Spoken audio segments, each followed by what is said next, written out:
Bagamat hindi nilayo ni Jordan na ituloy ang bagay na ito, si Lauren ay hindi katulad ng mga masasamang babae na magaan ang pakiramdam sa pagiging nakatakas at magkunwaring walang nangyari. Seryosong sabi niya kay Jordan, "Hubby, I'm not dating. I don't have the ability to predict the future or read minds. But as a woman, I can feel that you suspected me. You just chose not to say anything. Hubby, you must suspect that cheated on you, right?" Ayaw pag-usapan ito ni Jordan. Natatakot siyang mag-away sila. Katatapos lang ni Lauren ng 6 na buwang pagkakakulong at sa wakas ay naging masaya siya sa nakalipas na 2 araw. Ayaw niyang maputol ito ng pagtatalo nila. Gayunpaman, dahil si Lauren ang nagkusa na banggitin ito, kinailangan ni Jordan na tumugon. Napabuntong hininga si Jordan. "Hindi ko ine-expect na magiging walang magawa ako kahit na isa akong datee. Lauren, tama ang intuition mo. I do have doubts about you. Masasabi ko rin na hindi nagsisinungaling si Hailey. You are really hiding something from me. Pero, ayokong masira ang relasyon natin dahil dito. Kahit na may nangyari sa pagitan mo at ng ibang lalaki, nagpa siya akong patawarin ka." Natigilan si Lauren. Hindi niya inaasahan na sasabihin ito ni Jordan sa kanya. Ito ang pinakamataas na pagpapakita ng pag-ibig. Dati, nang niloko siya ni Hailey, hiniwalayan siya ni Jordan nang walang pag-aalinlangan, hindi siya binigyan ng pagkakataong magpaliwanag. Gayunpaman, iba ang pakikitungo ni Jordan kay Lauren. Nakaramdam si Lauren ng kasiyahan sa kanyang puso. Sabi ni Jordan, "Lauren, you're an outstanding woman. In the past 6 months, when you possessed Park Enya and Hailey, you could have made them keep their distance from me. However, you didn't do so lalo na nang angkinin mo si Park Enya. Hindi ko alam na ikaw yon. You were willing to encourage Park Enya and me. Paano ako makakasama ng ibang babae dahil lalaki ako at Diyos, pero hindi mo kaya? Hindi tama yon. Saka sobra ka nang nagdusa dahil sa akin. Mag-isa mong pinalaki si Chloe nitong mga nakaraang taon, naghihintay sa akin, at hindi nagpakasal sa ibang lalaki. Hindi lang iyon, kinulong ka ni Shawn, kahit na ano pa ang dapat kong patawarin sa loob ng kalahating taon. Ikaw. Dahil sigurado akong mahal mo pa rin ako." Niyakap ni Lauren ang sarili ni Jordan at sumigaw, "Hubby." Sobra siyang natouch na halos maiiyak na siya. Kahit sinong babae ay maaantig na marinig ang kanyang asawang magsalita ng ganoong mga salita. Tinapik ni Jordan si Lauren ng marahan. Nang maisip niya kung paano nagawa ng isang lalaki ang parehong bagay sa kanya noon, medyo hindi komportable si Jordan. Gayunpaman, malumanay pa ring sinabi ni Jordan kay Lauren, "Mahal, gabi na. Matulog ka na." Ngumiti si Lauren kay Jordan. "Hubby, gusto kong sabihin sa'yo na hindi kita pinagtaksilan kailanman. Wala akong ginawang intimate sa sinumang lalaki maliban sa'yo. Ikaw lang ang lalaki sa buhay ko. I swear to God, nagsasabi ako ng totoo." Nagulat si Jordan. Hindi siya niloko ni Lauren. Sinabi na ni Jordan na handa siyang patawarin siya. Kahit na may relasyon talaga si Lauren, mas pinili niyang aminin ito nang walang kahihinatnan. Gayunpaman, nanumpa si Lauren na patunayan na hindi niya kailanman ipinagkanulo si Jordan. Bilang mapagmataas na anak na babae mula sa isang piling pamilya sa kabisera, hindi niya nakita ang pangangailangan na magsinungaling sa kanyang kapareha. Kung sinabi niyang hindi, talagang hindi niya sinadya. Tuwang-tuwa si Jordan. Talaga? Mariing tumango si Lauren. Niyakap ng mahigpit ni Jordan si Lauren. Ang pakiramdam na ito na mabawi ang isang bagay na nawala sa kanya ay masyadong kasiya siya. Napakamakasarili pa rin ng mga lalaki. Maaari silang magpakatanga sa labas, ngunit hindi matanggap ang ginagawa ng kanilang mga asawa. Tungkol naman kay Jordan, hindi siya hamak. Yung mga ilang beses na nakipagtalik siya sa ibang babae, wala siyang choice. Ngumiti si Jordan at nagtanong, "Kung ganoon, bakit sinabi ng masamang babae na yon, Hailey, na may tinatago ka sa akin? Akala ko may ibang lalaki ka." Seryoso pa rin ang ekspresyon ni Lauren. "Hubby, masasabi ko lang na hindi ako nanloko, pero may tinago ako sayo. Hindi ko ba pwedeng sabihin sayo?" Kinurot ni Jordan ang mukha ni Lauren sabay ngiti. "Naman. Kahit mag-asawa tayo, dapat may sarili tayong space. Hindi mo kailangang ipaliwanag sa akin ang lahat. Mapapatay man o panununog, wala akong pakialam. Basta wala kang ibang lalaki sa tabi, haha." Biro ni Jordan kay Lauren. Alam niyang hindi siya gagawa ng mga ganitong krimen. Gayunpaman, ayaw talagang malaman ni Jordan kung ano ang tinatago ni Loren sa kanya. Isa lamang siyang karaniwang babae at hindi mula sa isang lihim na pamilya. Hindi siya maaaring nagtatago ng anumang bagay na masyadong hindi kapanipaniwala. Kasalukuyang hawak ng Jordan ang kapangyarihang makaapekto sa buong mundo. Wala siyang pakialam sa mga walang kwentang bagay sa buhay. Tuwang-tuwang sinunggaban ni Jordan si Loren at nakipagtitigan dito. Naging dahilan ito upang magreklamo si Loren. Kanina mo pa gustong patayin ang ilaw at matulog. Pero pagkatapos kong manumpa sa'yo na hindi kita pinagtaksilan, agad mo akong sinunggaban. Halatang naabala ka sa isiping nanloloko ako. Ile! Walang masabi si Jordan tungkol doon. Sige, kahit ang isang taong kasing haral ng isang Diyos ay maaari pa ring maging maliit. Sa sandaling ito, biglang nagring ang phone ni Jordan. Si Pablo yon. Nang makita ni Jordan ang tawag ni Pablo, halos mahulaan na niya ang nangyari. Nakita ni Jordan si Sean at Paris Gildon kanina sa basketball match at nahulaan nila na may gagawin sila kay Liza Shelby. Kaya naman, espesyal niyang pinadala si Pablo at isang grupo ng mga nasasakupan upang lihim na protektahan si Liza Shelby. Ngayong tumatawag si Pablo, malamang may nangyari. Sinagot ni Jordan ang tawag. May nangyari ba? Nag-aalalang sinabi ni Pablo, Guro. Ang mga tauhan natin ay pinatay ng mga tauhan ni Sean. Dinukot nila sina Jenny at Liza Shelby. Bakit nandoon si Jenny? Medyo nagulat si Jordan.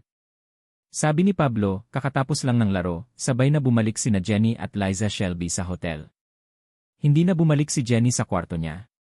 Sa halip, sinundan niya si Liza Shelby sa kwarto niya.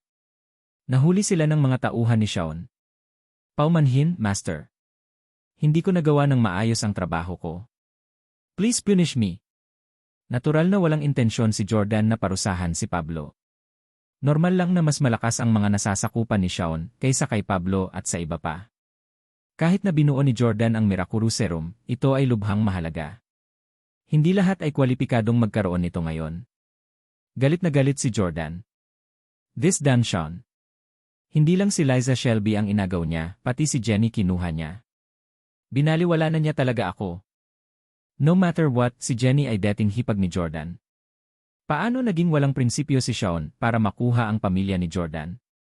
Kung maglakas loob siyang agawin si Jenny ngayon, baka maglakas loob siyang hulihin si Hailey o maging si Victoria sa hinaharap.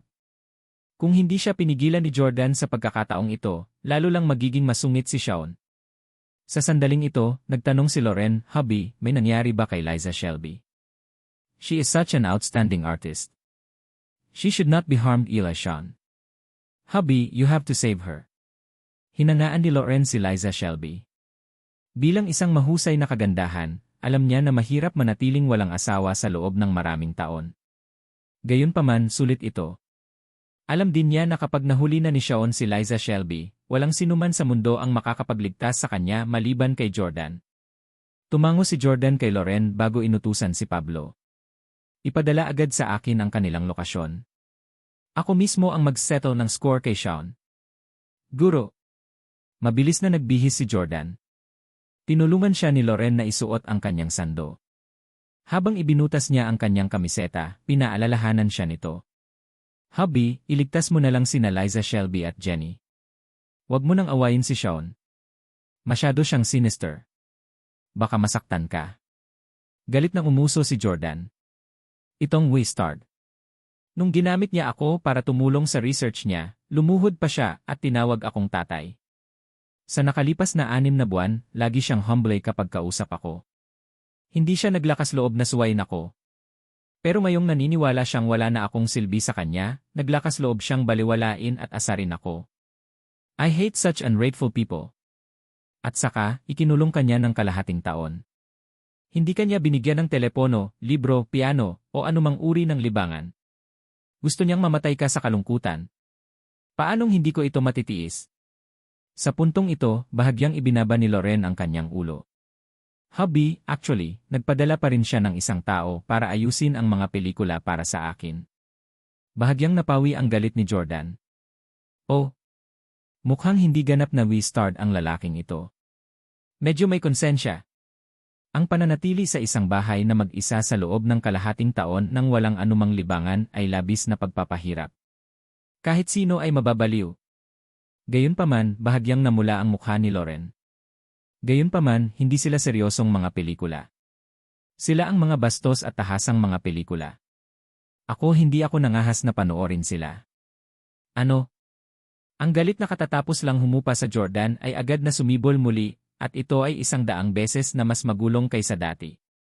Ang maldita nitong si Sean. How dare he do that thing to you? Naikuyom ni Jordan ang kanyang mga kamao, gusto niyang patayin ang e-star na ito. Bakit niya ginawa yon? Alam niya siguro na nag-iisa si Loren sa bahay at gusto niya ang pagmamahal ng isang lalaki. Kaya naman, dapat sinadya niyang nagpatugtog ng mga ganoong pelikula para mainganyo itong gumawa ng move sa kanya.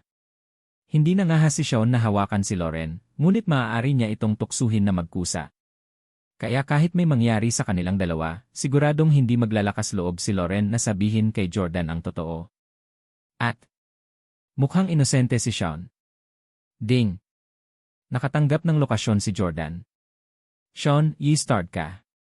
Kung tutuusin, sinasabi mong gentleman ka at hindi mo pa ginagalaw ang asawa ko, pero malinaw na may balak kang masama. Galit na galit si Jordan. Bumaba siya mula sa bintana at sumugod sa kinaroroonan. Samantala, kinalagkad sina Jenny at Liza Shelby papunta sa pribadong eroplano ni Sean. Nagpupumiglas at sumisigaw si Jenny. Bitawan mo ako. Si Jordan ang bayaw ko. Alam mo ba kung ano ang kahihinatnan ng pagkidnap sa akin? Bagamat hindi alam ni Jenny ang tungkol sa 8 dakilang pamilya o ang pagkakakilanlan ni Jordan, ramdam niya na isa si Jordan sa pinakamakapangyarihan at respetadong tao sa mundo. Lahat, kahit mga kriminal, ay matatakot sa kanya. Pero umiti lang si Sean. Jenny, hindi kita gustong agawin. Si Liza Shelby lang ang gusto ko. Pero ignorante ka, para kang tanga. Pinilit mong ipaglaban kami para tulungan si Liza Shelby. Ikaw ang nagpumilit na dumikit kay Liza Shelby. Hehe, akala mo ba wala akong alam sa relasyon niyo ni Jordan? Pero nakipagtalo na ang pinsan mo kay Jordan. Ikaw kahit mahal pa rin ni Jordan ang pinsan mo gaya ng pagmamahal niya kay Loren at Victoria. Matigas na sabi ni Jenny, you wouldn't dare.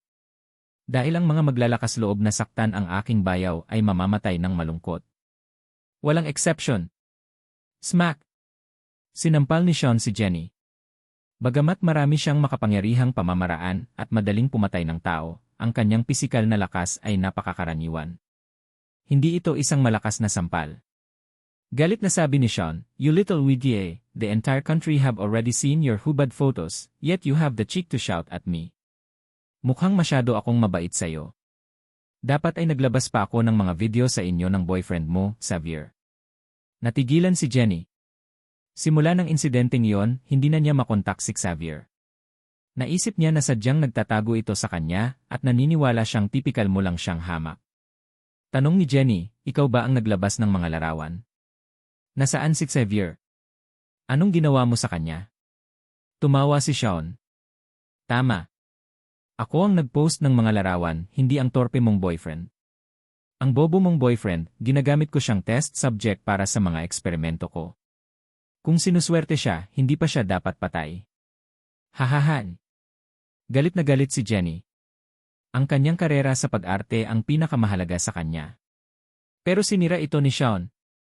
Kinasusuklaman niya ito sa uri ng tindina para bang pinatay niya ang kanyang mga magulang at nabangkarot.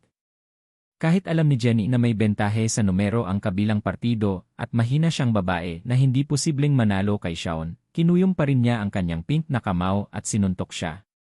Papatayin kita, buddy ka. Kahit na si Sean ay hindi isang partikular na malakas na tao, madali niyang makitungo sa isang babaeng celebrity na nagdayet upang mapanatili ang kanyang figura. Hinawakan ni Sean si Jenny at mumiti ng masama. Hehe, sobra mo ang tingin mo sa sarili mo. How dare you touch me? Since naihatid mo na ang sarili mo sa akin, wala akong choice kundi patikim. Hahaha. With that, pilit na hinalikan ni Sean si Jenny. Matapos siyang halikan ng 5 minuto, nais ni Sean na dalhin si Jenny sa isang pribadong silid sa eroplano. Pero bigla na lang maririnig ang mga iyak ng kanyang mga nasa labas na sinasabayan pa ng mga putok ng baril. Bang! Bang! Ah! Tulong! Maawa ka, Diyosa! Ah! Niyakap ni Sean ang balingkinitang baywang ni Jenny at nakasimangot. Damn it, nandito si Jordan. Nang marinig ang mga salita ni Shawn, kumilos si Jenny na parang ipinanganak na muli. Humiwalay siya sa pagpipigil ni Shawn at sumigaw. Iyan andito ang bayaw ko para iligtas ako. Tapos ka na. Buti pa bitawan mo na ako at tumakas. Kung hindi, talagang tuturuan ka ng bayaw ko. Pero niyakap ulit ni Shawn si Jenny. Ang babaeng celebrity na ito, na nakilala sa pagkakaroon ng pinakamahusay na figura sa industriya ng entertainment, ay napukaw ang interes ni Shawn. Hindi man lang siya nag-alala sa pagdating ni Jordan. Walang paraan na susuko siya sa pagtikim ng masarap na Jenny. Jenny, sa tingin mo ba talaga natatakot ako kay Jordan? Nagkunwari akong natatakot sa kanya for the past 6 months as I need his help. Pero ngayon, kahit nadalhin ko kayo ni Liza Shelby sa harapan niya, anong magagawa niya sa akin? Sabay na tayong bumaba. I will let you see for yourself kung natatakot ako kay Jordan. Dahil doon, hinawakan ni Shawn ang braso ni Jenny at inakay sila ni Liza Shelby palabas ng eroplano. Pagkababa pa lang niya ng eroplano ay napagtanto ni Shawn na may grupo ng mga lalaki ang dinala ni Jordan dito. Hindi lamang si Pablo at ang kanyang mga tauhan, kundi maging si Lionel at ang kanyang pangkat. At si Jordan mismo ay karaniwang isang one-man na hukbo. Bagamat mapanlin lang ang mga tao ni Shawn, hindi nila mapigilan si Jordan. Pumunta si Jordan sa harapan at nakitang nagkusa na si Shawn na bumaba. Nasa tabi niya sina Jenny at ang big star na si Liza Shelby. Galit na galit siya at sinigawan siya. Shawn! Lalong nagiging bastos ka. Malinaw kong binalaan ka na huwag mong hawakan si Liza Shelby, pero hindi mo lang siya kinidnap, nahuli mo pa si Jenny. Binaliwala mo na ako. Hinawakan ni Shawn ang wrist ni Jenny gamit ang isang kamay at proud na ngumiti. Hehe, tama ka. Jordan, wala na talaga akong pakialam sa'yo. Gusto kong agawin silang dalawa. I don't care if you agree or not. Jordan, makinig kang mabuti. Wala ka ng halaga sa akin ngayon. Natupad ko na ang panghabang buhay kong hiling. Successful na ang procedure ko. Next, I can dominate the world after deal with wrong Balon. Then, your life and death on me. Sa wakas ay naihayag na ni Shawn ang kanyang tunay na kulay. Noong nakaraan, ang dalawa sa kanila ay nagtutulungan ng napakabait upang patayin sina Park Sang-joon at Miyamoto Chujiro. Nailigtas pa ni Shawn si Jordan. Gayunpaman, ang lahat ng iyon ay para sa kanyang sariling kapakanan. Buong lakas na pumigla si Jenny at sinabing, Jordan, iligtas mo ako at si Liza at ipaghiganti mo ako. Hindi ang boyfriend ko ang naglabas ng mga hubad kong litrato, kundi itong WeStart. Hindi lang niya inilabas ang mga larawang iyon, kundi inakusahan ka rin niya na ikaw ang bida ng lalaki. Siya ang nag-akit ng napakaraming reporter at fans sa villa ni Hailey. Nang marinig ito, lalong nagalit si Jordan. Shawn, hindi mo lang sinira ang reputasyon ko, kundi naglaro ka rin ng mga malalaswang pelikula para kay Loren habang siya ay nakakulong. I-start ka, aayusin ko ang score na ito sa'yo ngayon. Masasabi ni Shawn na sasalakayin na siya ni Jordan. Binitawan niya si Jenny at tumawa. Hahaha, sige. Sa tingin mo ba natatakot ako sa'yo? Ikaw na basura. Kung wala ako, nakuryente ka na sana ni Park Sang-joon. Kung wala ako, hindi ka makakatapak sa Miyamoto residence, pati na lang patayin si Miyamoto Chujiro para ipaghiganti ang mga namatay na mamamayan ng Orlando. Ginawa ko ang lahat ng iyon para sa iyo pa rin. Gusto mo pa ring makipagkumpetensya sa iyo. Galit na galit si Jordan. Tumalon siya at tumakbo papunta kay Shawn. Bang bang bang bang. Agad namang nagpaputok ng baril ang mga kampo ni Shawn kay Jordan para pigilan ito. Gayunpaman, hindi na masugatan ng bala ang katawan ni Jordan. Hinarap ni Jordan ang mga bala at nagpatuloy pasulong. Hindi man napigilan ng mga nasasakupan ni Shawn si Jordan na lumapit, nanatiling kalmado at tahimik si Shawn. Parang hindi naman siya nag-aalala. Matapos makipag-ugnayan kay Shawn sa mahabang panahon, alam din ni Jordan na mayroon siyang napakalakas na pamamaraan. Kaya niyang talunin at pumatay ng mga tao sa malayo. Sa makatuwid, hindi direktang naniningil si Jordan. Alam niyang malamang naiiwasan siya ni Shawn. Habang papalapit si Jordan kay Shawn, biglang kinuha ng una ang kanyang invisibility cloak at nagtago. Oh my God! Jordan, saan siya nagpunta? Ito ang unang pagkakataon na nakakita si Jenny ng ganoong advanced na teknolohiya. Napatulala siya. Protektahan, Master! Nataranta ang mga kampo ni Shaun. Natakot sila na sa oras na muling magpakita si Jordan, napatay na niya ang kanilang Panginoon. Gayunpaman, malamig na umiti si Shaun at nanatiling kalmado. Yele, gusto mong gamitin ang invisibility cloak ng pamilya Schmid para patayin ako? Nakakatuwa. Ilang dekada ko nang inuokupahan ang pamilya Schmid. Hahayaan ko bang gamitin mo yon para patayin ako? Naglabas si Shaun ng pulang bag sa bulsa at kinuha ang isang hibla ng buhok. Sa isang biglaang apoy na lumitaw ng wala saan, nagsimulang masunog ang buhok. Sa likod, laking gulat ni Shaun nang matuklasan na si Jordan, na nasa harapan niya ilang segundo lang ang nakalipas, ay nadulas na sa kanyang likuran at naghahanda ng maglunsad ng palihim na pag-atake. Siya ay talagang isang nakakatakot na tao. Matapos makuha ni Shaun ang lokasyon ni Jordan, mabilis siyang nagpadala ng pusa para salakayin. Mew! Mew! Mew! Iba ang mga pusa ni Shaun sa mga ordinaryong pusa sa bahay. Ang kanyang mga pusa ay napaka-agresibo. Akmang sasalakayin ni Jordan si Shaun nang mapagtanto niyang mahigit 10 pusa ang tumalon sa kanyang ulo. Ang mga kuko ng mga pusa ay napakatalas at naputol ang mukha ni Jordan. Damn it! Natutukoy niya ang lokasyon ko. Napagtanto ni Jordan na ang kanyang palihim na pag-atake ay hindi magtatagumpay. Tumawa si Shaun. Jordan, mukhang nakalimutan mo na may kakayahan akong sumubaybay. Marami akong nakolektang buhok mo dito, kaya lagi kong mahanap ang lokasyon mo. Walang silbi ang invisibility cloak mo sa akin. Galit na galit si Jordan. Ang taong ito talaga ang pinakamahirap na kalaban na nakatagpo niya. Mahirap lalo na kalabanin siya ng one-on-one. Sa kabutihang palad, nakagawa na si Jordan ng maraming kontrahakbang bago dumating. Nang makitang walang silbi ang invisibility cloak, hinubad ito ni Jordan at muling nagpakita. Bang! Pinatay ni Jordan ang lahat ng pusa. Labis na tuwang-tuwa si Shaun nang makitang muli si Jordan. Jordan, ikaw ay hindi gaanong karanasan kaysa sa akin sa isang one-on-one na labanan. Paano kung malakas ka at kaya mong tumalon ng malayo? Kung masusuntok mo ako ngayon, aaminin ko ang pagkatalo. Mayabang nasulsol ni Shaun kay Jordan. Ito ay tiyak na dahil alam niya na si Jordan ay isang Diyos-Diyosan, kaya na-enjoy ni Shaun ang pakiramdam na ito ng pagiging superior sa isang Diyos. Matagal nang nakakuyom ang mga kamao ni Jordan, ngunit hindi siya nagkaroon ng pagkakataong iduyan iyon sa mukha ni Shaun. Shaun, huwag mong kalimutan kung sino ako. Isa akong Diyosa. Anong karapatan mo para maging mayabang sa harapan ko? Biglang pumikit si Jordan, na para bang ginagamit niya ang kakayahan ng isang Diyos-Diyosan para mahulaan ang hinaharap. Ano siya ni? Kinabahan si Shaun sa wakas.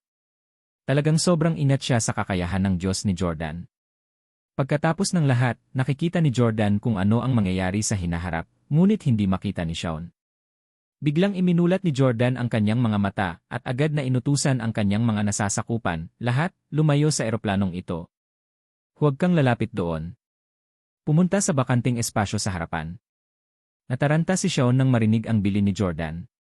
Damn it, what did Jordan predict? May mangyayari bang aksidente sa eroplano ko? Magkakaroon ba ng malaking cannonball? Napansin ni Shaun na dumating din si Lionel mula sa Black Ops team. Alam na alam ni Shaun kung sino si Lionel at kung gaano kakilakilabot ang kanyang koponan. Kaya alam niyang napakaposible para sa kanya na maglunsad ng air raid dito mamaya. Sa mga mata ni Shaun, ang paligid ng kanyang eroplano ay naging pinakamapanganib na lugar. Parang nakikinita niya ngayon ang dagat ng apoy. Katulad noong sila ay nasa Maldives, nahulaan na ni Jordan ang pagdating ng tsunami ng maaga, kaya't sinadya niyang hinikayat sina Park Chan-young at Miyamoto Masaki na manatili doon at patayin sila. Hindi mamamatay si Shaun tulad nila, niloko ni Jordan. Lahat, makinig. Agad ding sakupin ang bakanting espasyo sa harapan. Sigurado si Shaun na dahil inutusan ni Jordan ang kanyang mga tauhan na pumunta sa espasyo sa harapan, nangangahulugan ito na ang lugar na iyon ay ganap na ligtas. Kung tumindig sila sa ibang lugar, hindi magagarantiyahan ni Shaun ang kanilang kaligtasan. Tumakas? Hindi man lang nag-abala si Shaun. Dahil inutusan ni Jordan na lumayo sa eroplano. Nangangahulugan ito na ang kanyang eroplano ay hindi umalis sa kanyang pananaw sa hinaharap. Bagamat mayabang si Shaun, hindi siya nangahas na labanan ang hinaharap. Ang kanyang mga tauhan ay lumaban ng husto habang ang mga nasasakupan ni Jordan ay tila hindi naglalagay ng kanilang pinakamahusay na pagsisikap. Bilang resulta, hindi nagtagal ay sinakop ni Shaun at ng kanyang mga tao ang bakanteng espasyo. Sa sandaling ito, sumilay sa mukha ni Jordan ang isang matamis na ngiti. Nahulog si Shaun dito. Bang! Bang! Bang! Boom! Dose-dose ng bola na nakalagay sa apat na gilid ng bakanteng espasyo ang biglang sumabog. Ang berdeng gas ay ibinubuga matapos ang mga bolang ito ay pasabugin. Ang gas ay napakakapal at hindi naaanod ng malayo. Ito ay nakapaloob sa loob ng bakanteng espasyo. Ah, damn it, hindi ko makita. Agad namang nataranta ang mga nasasakupan ni Shaun dahil tuluyang nakaharang sa kanilang paningin ang makapal na berdeng gas na ito. Wala silang makitang kahit ano. Ganon din si Shaun. Maingat na suminghot si Shaun at nakita niya ang amoy ng mga tradisyonal na halamang gamot. Naku, ito pala ang bitag ni Jordan. Niloko niya ako. Wala man lang siyang hinulaang panganib sa eroplano. Sinadya niya akong dinala rito. Nagulat si Shaun. Katulad ng sinabi ni Shaun. Hindi pa hinulaan ni Jordan ang anumang mangyayari sa eroplano ngayon. Sinadya lang niyang umarte na parang sasampalin ito ng missile para linlangin si Shaun. Napakahusay ni Jordan sa paggamit ng mga psikolohikal na taktika. Alam niyang alam ni Shaun ang kanyang kakayahan sa paghula at makukumbinsi siya. Kaya naman, naplano na niya ang lahat bago siya dumating. Inutusan niya ang isang tao na maglagay ng medicinal mist sa itinalagang bakanteng espasyo. Nabuo ng stiles ang ambon na ito gamit ang mga tradisyonal na halamang gamot. Nilalamon ng ambon na ito, hindi lang mahirap huminga, pati paningin ng isang tao ay tuluyang nababara. Gayunpaman, nagsuot si Jordan ng isang espesyal na pares ng salaming decolor at nakakakita ng malinaw. Si Jordan ay lumundag sa berdeng ambon at dumating sa tabi ni Shaun. Shaun, anong sinabi mo? Kung pwede kitang suntukin ng isang beses ngayon, aamin ka na talo ka. Hindi naman nagmamadaling umatake si Jordan dahil gusto niyang makita kung gaano katakot si Shaun. Talagang natatakot si Shaun. Gayunpaman, sa ilalim ng gayong mga kalagayan, wala siyang paraan upang makitungo kay Jordan. Bang! Nauna si Jordan at sinuntok si Shaun sa mukha. Arf! Napasigaw si Shaun sa sakit at bumagsak sa lupa. Gustong sumugod ng kanyang mga nasasakupan para tumulong, ngunit nasukol sila ng mga tauhan ni Jordan. Hinatak si Shaun, binuhat siya ni Jordan na parang sanggol na sisiw. Shaun, ayusin ko ang mga score natin ngayon. Bang! Isa pang suntok ang ibinato ni Jordan at galit na sinabi, ang suntok na ito ay para sa mga maduming pelikulang ipinakita mo sa aking asawa. Muling ibinagsak si Shaun sa lupa, duguan ng husto. Hinawakan ulit siya ni Jordan. Bang! Isa pang suntok ang itinapon. Sinabi ni Jordan, ang suntok na ito ay para sa kawalang galang mo sa akin. Tinalikuran mo ako pagkatapos mong gamitin ako, ye-starred ka. Hindi masyadong malakas ang pangangatawan ni Shaun. Malubhang nasugatan siya sa dalawang suntok na yon. Bagamat wala siyang pakialam sa katawan na ito at malapit nang kunin ang katawan ng iba, hindi maaaring makipagsapalaran si Shaun. Nabinugbog hanggang mamatay ni Jordan. Dirty Jordan. Nagkamali ako, mangyaring maawa ka niya. Walang magawa si Shaun kundi humingi ng awa kay Jordan. Ngumiti si Jordan. Huwag kang masyadong mabalisa. Hindi pa ako tapos sa pag-aayos ng score ko sa'yo. Muli niyang hinawakan si Shaun. This time, bago pa makapagsalita si Jordan, biglang sumingit si Jenny. Jordan. This punch is for me and Liza. This he starred not only in kidnap me and Liza, but he also forced kissed me for 5 minutes. Buti na lang at dumating ka sa tamang oras. Kung dumating ka lang ng ilang minuto, baka nabahiran na ako ng buo nitong hamak na ito. Nanginginig si Shaun. Hindi siya nagsasabi ng totoo. Dirty Jordan, 3 minuto ko lang hinalikan ang dati mong hipag. Ang huling 2 minuto ay Bang! Bago pa matapos magsalita si Shaun ay muling sumuntok si Jordan. Wala siyang pakialam sa mga kasuklam-suklam na detalyeng iyon. Basta ginawa ni Shaun, karapat-dapat siyang bugbugin. Sa loob ng ilang segundo, si Shaun ay binugbog sa lupa at wala ng lakas na lumaban. Sa sandaling ito, isang malakas na hangin ang humampas. Itong hangin ay galing sa eroplano ni Shaun. Himala, ang bugso ng hangin na ito ay nagawang tangayin ang medicinal mist ni Jordan. Na-save. Sa wakas ay nakita na ni Shaun ng malinaw. Pagkatapos ng lahat, sinakop ni Shaun ang pamilya Schmid sa loob ng mga dekada. Ang teknolohiyang kagamitan na mayroon siya ay nasa antas din ng 8 dakilang pamilya. Ang medicinal mist ng Jordan ay hindi matatangay ng ordinaryong hangin. Gayunpaman, maaaring harapin ito ng mga kagamitan ni Shaun. Sa sandaling ito, ang malubhang na sugatan na si Shaun ay nagmamadaling ginamit ang lahat ng kanyang lakas para bumangon. Sa tulong ng kanyang mga subordinates, mabilis siyang bumalik sa eroplano. Hindi nagpumilit si Jordan na panatilihin siya.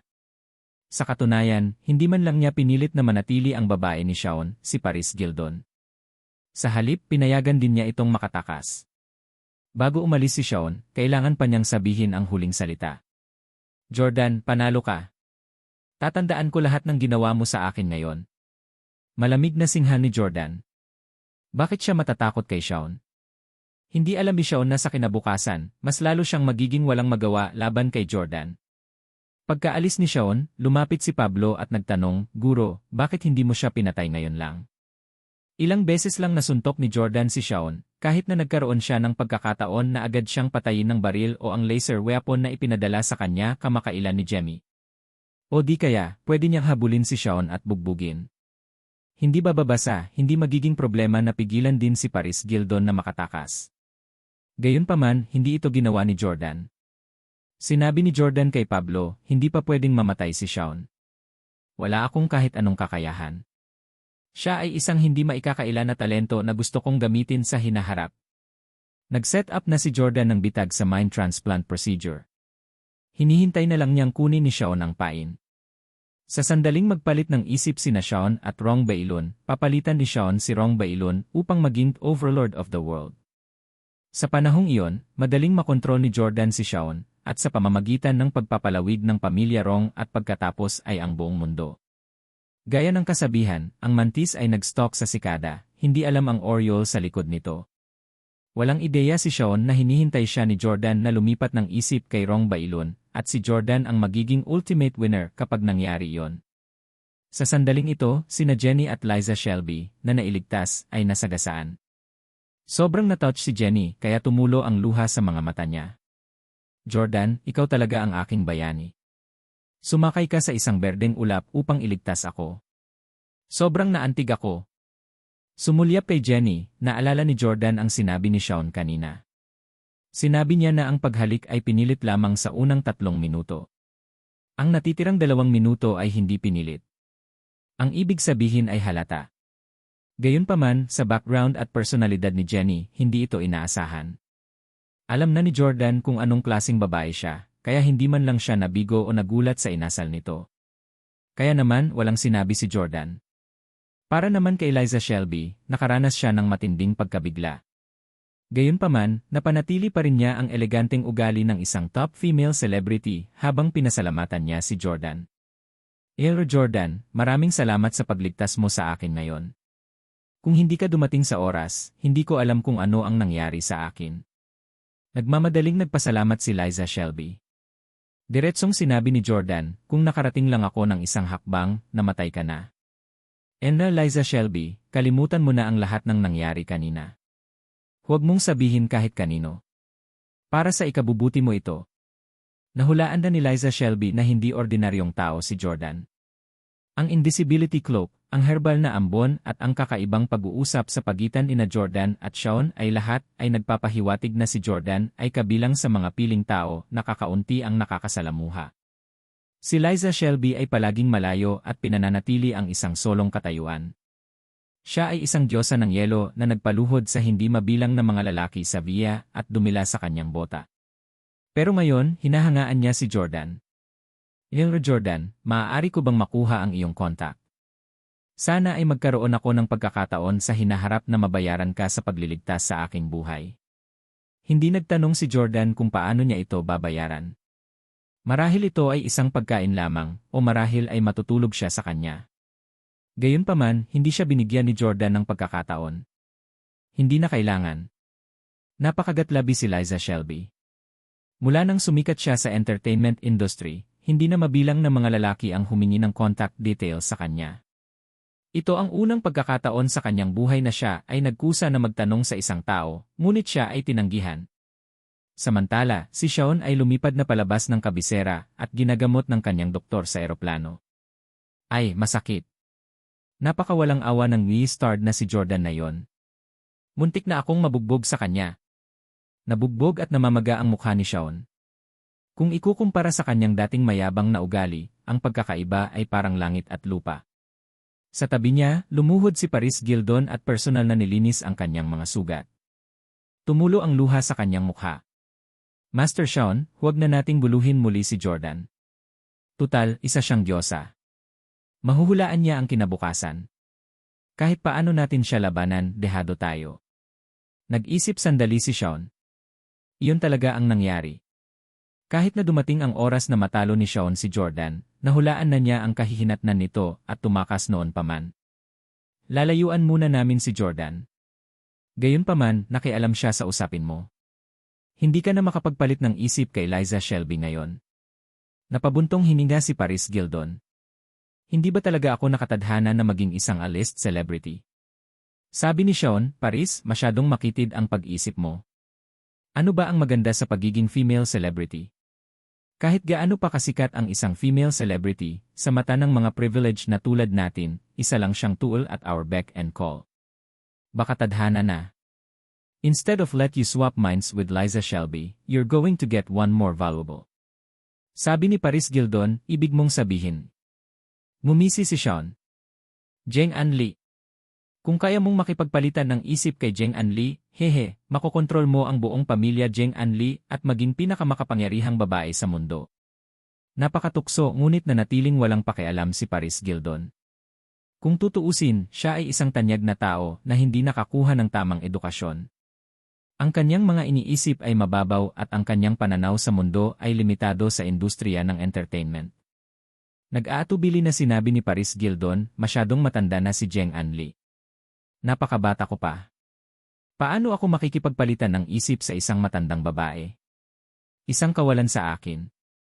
Naniniwala siya na kahit lumipat siya ng isip kay Jeng An Lee, kailangan pa rin niyang umasa kay Sean para tulungan siya.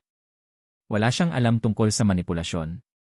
Sa makatuwid, ang kapangyarihan ni Jeng An Lee ay hindi masyadong kaakit-akit sa kanya. Nang marinig ito, medyo nadismaya si Sean, ngunit nagustuhan niya si Paris Gildon kaya hindi niya ito pinilit. Biglang may naisip si Sean. Kung hindi gagawin ni Jeng An Lee, paano ang kanyang anak na babae, si Jeng Seking? Siya ay 20 taong gulang lamang at napakaganda. Kung makipagpalitan ka ng isip kay Jeng Seking, maaari ka ring maging pinakaiginagalang na tao sa mundo. Bukod dito, matutulungan mo akong makitungo sa pamilya Rong sa hinaharap. Bagamat posible na ang pamamaraan ng mind transplant, hindi pa handa si Sean na makipagpalitan ng isip kay Rong Bailon. Una, ito ay dahil kay Rong Bailon ay napakahirap pakitunguhan. Napakahirap na hulihin siya. Kailangan munang gumawa ng detalyadong plano ni Sean. Ang isa pang dahilan ay dahil nag-aalala pa rin si Sean sa kaligtasan ng pamamaraan. Si Sean ay isang napakamaingat na tao. Siya ay napakamaingat na siya ay nanatili sa Switzerland sa nakalipas na ilang dekada at hindi nakipagsapalaran. Sa halip na tamasahin ang kaunlaran ng mundo, nagtago siya sa dilim upang kontrolin ang lahat. Sa makatuwid, hindi niya kailanman gagamitin ang pamamaraan ng mind transplant sa kanyang sarili sa gayong maagang yugto. Habang nasubok na niya ang ilang paksa ng tao at nagtagumpay, nag-aalala pa rin si Sean. Kinailangan niyang personal na masaksihan ang proseso ng pagiging matagumpay sa kanyang babae, si Paris Gildon bago niya simulan ang pakikitungo kay Rong Bailon. Mukhang interesado rin si Paris Gildon. Jeng Seking. Iyan ay isang magandang pangalan. Gusto ko ito. Mayroon ka bang larawan? Ngumiti ng masama si Sean. Alam niyang may pag-asa. Suzhou, China. Dati, pumunta si Sean sa tirahan ng pamilya Jeng nang angkinin niya si Emily. Kaya naman sobrang confident siya kung paano papasok at magtago dito. Si Sean at Paris Gildon ay dumiretso sa Suzhou. Nagsisiksikan sila sa tirahan ng pamilya Jeng sa gabi. Maraming silid sa tirahan ng pamilya Jeng, lalo na ang mga bakanteng silid. Karaniwan, ang ratio ng mga walang laman na silid sa mga residente ay napakataas. Pumili si Sean ng angkop na bakanteng silid na mapagtataguan at nanatili doon kasama si Paris Gildon ng isang linggo. Sa nakalipas na linggo, masayang nagpagaling si Sean sa kwartong ito kasama si Paris Gildon. Makalipas ang isang linggo, hinawakan ni Sean ang kamay ni Paris Gildon at nagmamayabang palabas ng kwarto. Nasa paligid na ni Sean ang lahat ng mga lingkod ng pamilyang Jeng sa kanyang kontrol. Si Madam Jeng at ang kanyang pamilya ay hindi pumunta sa lugar na ito, kaya't si Sean ay makapagpahinga dito ng mapayapa. Iniunat ni Sean ang kanyang katawan, tiningnan ni Sean ang sikat ng araw sa itaas ng kanyang ulo. Napakagandang araw. Ito ay isang magandang araw para sa paggawa ng masasayang aktibidad. Paris, nagtanong na ako sa paligid. Si Jeng Siking ay nagpinta sa studio tuwing hapon sa ganitong oras. Siya ay nananatili doon ng buong hapon. Siya ay tila nahuhumaling. Naalala ko na sinabi mo na noong ikaw ay 20 taong gulang, kumuha ka ng mga trabahong modeling araw-araw at kumukuha ng litrato hanggang alas 2 o alas 3 ng umaga, tama ba? Tignan mo, ito ang pagkakaiba sa pagitan ng isang top-notch rich lady at isang empleyado. Habang nagsusumikap ka para kumita ng pera para sa hinaharap, nakatayo na siya sa harap ng linya at nag-enjoy sa buhay. Si Paris Gildon ay isang batang babae mula sa isang ordinaryong pamilya. Siya ay natuklasan ng isang talent scout dahil sa kanyang kagandahan. Nagsimula siya bilang isang modelo at unti-unting umunlad upang maging isang artista. Pagtingin niya sa marangyang looban sa harapan niya, sobrang inggit din niya. Hindi ko ine-expect na ang buong bayan na ito ay kabilang sa pamilya Jeng. Napakasayang maipanganak sa ganoong pamilya. Gusto ko ring magkaroon ng ganoong kapalaran. Napangiti si Sean. Let's go. Dadalhin kita kay Jeng Siking at hahayaan kang palitan siya. Akmang lalabas na si Sean, biglang sumuka si Paris Gildon. Urhi. Medyo may sakit si Paris Gildon. Ano ka ni? Naramdaman ni Sean na may mali sa kanya. Ngunit hindi nagtagal, naayos na ni Paris Gildon ang sarili at hindi nagtagal ay naging maayos na muli. Gayunpaman, mukhang may iniisip pa rin siya. Master Sean, nagpa-pregnancy test ako kaninang umaga. Buntis ako sa anak mo, ito ang unang pagbubuntis ko. Gusto ko talagang ipanganak ang batang ito at maging nanay niya. Master Sean, hindi ba pwedeng makipagpalitan ng isip kay Jeng Siking? Smack! Galit na galit si Sean at sinampal si Paris Gildon. Iye! Bakit hindi ka tumitingin sa salamin? Anong karapatan mong nasa tabi ko bilang babae ko? Mahalaga ka lang sa akin kung lumipat ka ng isip kay Jeng Siking. Alam iyon ni Paris Gildon. Gayunpaman, pagkatapos niyang malaman na siya ay buntis, bigla siyang napuno ng pagmamahal ng ina. Pero Master Sean, ayaw mo bang makitang ipinanganak ang iyong anak? Hindi ka na bata. Wala ka ba talagang planong magkaanak? Hindi na talaga bata si Sean. May asawa siya noon, ngunit wala siyang anak. Bilang tugon, galit na sinabi ni Sean, sa hinaharap, lahat ng anak ko ay magkakaroon ng maharlikang dugo. Hindi sila magkakaroon ng ordinaryong genes tulad ng sayo. Pagkatapos naming magpalitan ng isip ni Rong Bailon, magkakaroon ako ng sapat na mga anak para bumuo ng soccer team. Hehe, pagdating ng panahon, maaari kang magkaroon ng anak sa akin bilang Jeng Siking. Si Jeng Anli ay magiging biyanan ko rin. Walang anak pala si Sean dahil sa panaginip na ito. Gusto niyang tunay na maging miyembro ng mga lihim na pamilya. Nais niyang magkaroon ng mga anak na may mga marangal na gen ng mga lihim na pamilya. Sige, tigilan mo na ang pagsasalita ng walang kapararakan. Sumama ka sa akin para hanapin si Jeng Siking. Kinaladkad ni Sean si Paris Gildon papunta sa studio kung nasaan si Jeng Siking. Si Jeng Siking ay gumon sa pagpipinta. Siya ay nag-aral sa ilalim ng American oil painting master na si David Leffert mula noong siya ay bata pa. Kahit na siya ay napakabata pa, ang kanyang mga kasanayan sa pagpinta ng langis ay pambihira na. Siya ay nangangailangan ng ganap na katahimikan kapag siya ay nagpinta. Sa makatuwid, ang kanyang mga bodyguard at tagapaglingkod ay hindi pinayagang makasama sa studio. Ito ang nagbigay kay Sean ng perpektong pagkakataon. Siya at si Paris Gildon ay madaling pumasok sa studio. Samantala, nakatutok si Jeng Siking sa kanyang pagpipinta at hindi napansin ang kanilang pagdating. Hindi naman nagmamadali si Sean na kidnapin siya. Masyadong madali ang pakikitungo sa isang batang babae. Sa halip, kinuha niya ang isang painting na iginuhit ni Jeng Siking. Parang pamilyar ang painting. Ito ay nasa isang Swiss-style na kastilyo. Isang gwapong lalaki ang nakahawak sa kamay ng isang European blonde at tumatalon sa bintana. Sa likod nila, hinahabol sila ng isang grupo ng masasamang tao. Isang bayani na nagliligtas sa isang dalagang nasa pagkabalisa. Akala ni Sean ay isa lamang itong ordinaryong pagpipinta ng isang bayani na nagliligtas ng isang kagandahan, ngunit bigla niyang napagtanto na may nakasulat na salitang Steele sa damit ng lalaking ito. Steele. Jordan Steele. Ito si Jordan at Lotta. Biglang napagtanto ni Schmid na ang kastilyong ito ay ang kastilyo ng pamilyang Swiss Schmid na tinitirhan niya sa loob ng maraming taon. Ang eksenang ito ay ang oras na palihim na pumasok si Jordan upang iligtas si Lotta nang nasa labas si Sean at ang kanyang asawa. Pagkabalik ni Sean, espesyal niyang sinuri ang mga surveillance camera. Tumalon niya sa bintana sina Jordan at Lotta. Medyo nataranta si Sean. Paano nalaman ni Jenk Seeking ang mga detalye? Wala siya sa oras na iyon. Lumabas ka. Utos ni Jenk Seeking, ngunit nakatutok pa rin siya sa kanyang pagpipinta at hindi tumitingin. Narinig niyang may pumasok sa silid, ngunit naisip niya na isa lang iyon sa mga katulong niya. Lumapit si Sean dala ang painting. Jenk Seeking, paano mo nalaman na tumalon sina Jordan at Lotta sa bintana ng bahay ko? Noon lang napagtanto ni Jenk Seeking na dalawang estranghero ang pumasok sa studio. Siya ay likas na umatras ng isang hakbang at ang kanyang brush ay nahulog sa lupa. Sino ka? Bakit mo sinasabi na tahanan mo ang kastilyo ng pamilya Schmid? Ikaw ba ang demonyong iyon? Humalakhak si Sean. Bakit gusto ninyong tawagin akong demonyo mula sa 8 dakilang pamilya? Sino ang nagbigay sa akin ng titulong ito? Hindi ko ito gusto. Dahil sa masasamang aksyon ni Sean, ang mga tao mula sa 8 dakilang pamilya ay tinatrato siya na parang isang masamang demonyo. Napagtanto ni Jenk Seeking na ang lalaking nasa harap niya ay ang demonyo na si Sean na kumokontrol sa pamilya Schmid sa loob ng ilang dekada. Agad siyang nataranta at natakot. Umusad patungo sa bintana at sinubukang buksan ang bintana at sumigaw ng tulong. Tulong i. Bibigyan kaya siya ni Sean ng pagkakataon na alertuhan ang kanyang mga bodyguard. Isang maliit na pusa ang lumipad palabas.